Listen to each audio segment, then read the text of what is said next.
মাটির জুতো দিলেও বেটাদের পোতা মুখ পোতা করে দিতে কতক্ষণ বাবু? ইতিপূর্বে সে কাজ তো আপনি বহুবার করেছি।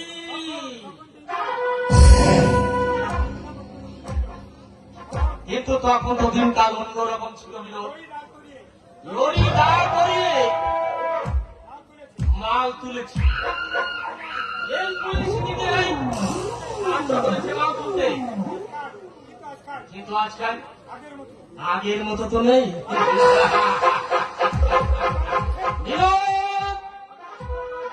আপনি অযথাই ভয় হচ্ছেন স্যার। জেলার পুলিশের বড় কর্তা আপনার জামাই। কেন বুঝতে পারছো না বিনোদ? এই সমাজে আমার একটা সম্মান মর্যাদা আছে। চড়াই মাল ধরা পড়লে শুধু মান মর্যাদা নষ্ট হয়, কল্যাণের মাথাটাও হেড হয়ে যাবে।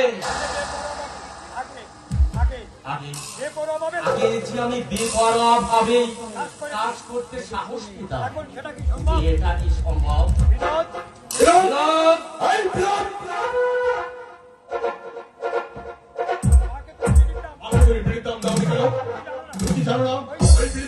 আমাদের সংসার চলে, তাহলে কেন তুমি একটা মানুষের মতো কাজ করলে? আমার 25 টাকাতে 1 বছর হলো পড়ে আছে।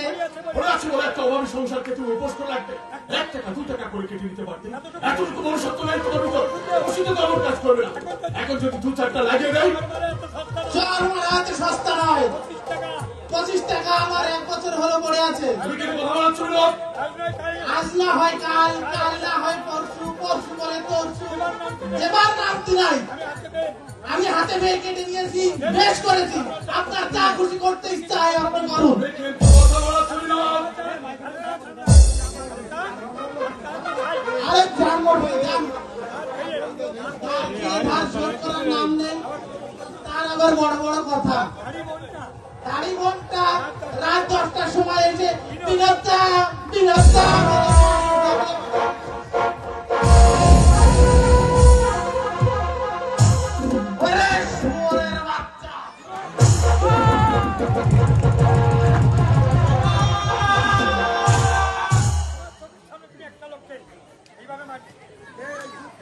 আমার চোখের সামনে একটা নিরীহ লোককে এভাবে মারবে?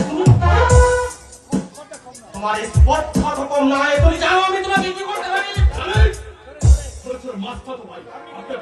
আপনি আপনার কিছুই করতে পারেন না। কি বললে তুমি? হতে পারেন আপনি এই গ্রামে চলে যান, কিন্তু আমি আপনার খাস তালিকার প্রচার নই। আপনার বস্তিতে ভাড়া থাকি, যদি থাকতে না দেন অন্যত্র চলে যাবো। আর কি করতে পারেন আপনি? আপনাকে অপমান করছে বাবু। বেটা রাজকর্তা তো বিনোদের কাছে তুমি কত টাকা পাবে? ওরা পাবে না বাবু, আমি আরো 15 টাকা পাবো। তুমি চুপ কর বিনোদ। বিনোদ, বিভব, কাজটা কিন্তু তুমি সত্যি অন্যায় করেছো। একই গ্রামে বসবাস করে এভাবে ঝগড়া বিবাদ করা ঠিক নয়। তোমার পাওনা টাকা আমি দিয়ে দেবো। একটা বিনোদ, স্যার শোনো,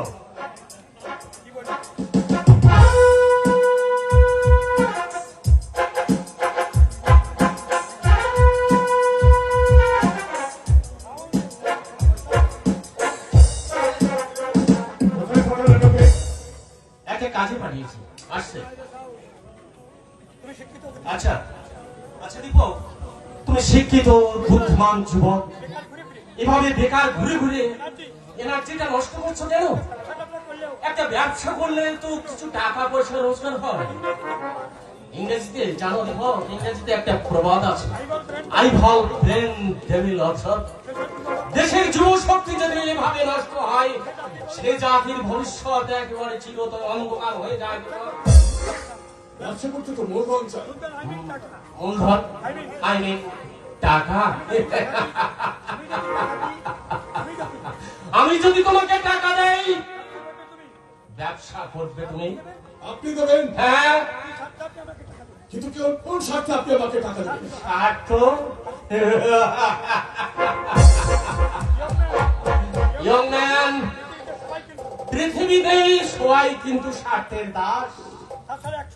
তাছাড়া এক সময় তোমার বাবা আমার এক ভালো বন্ধু ছিলেন। আমি ভেবেছিলাম তোমার বাবা হয়তো সাহায্যের জন্য আমার কাছে আসবে, কিন্তু এলো না।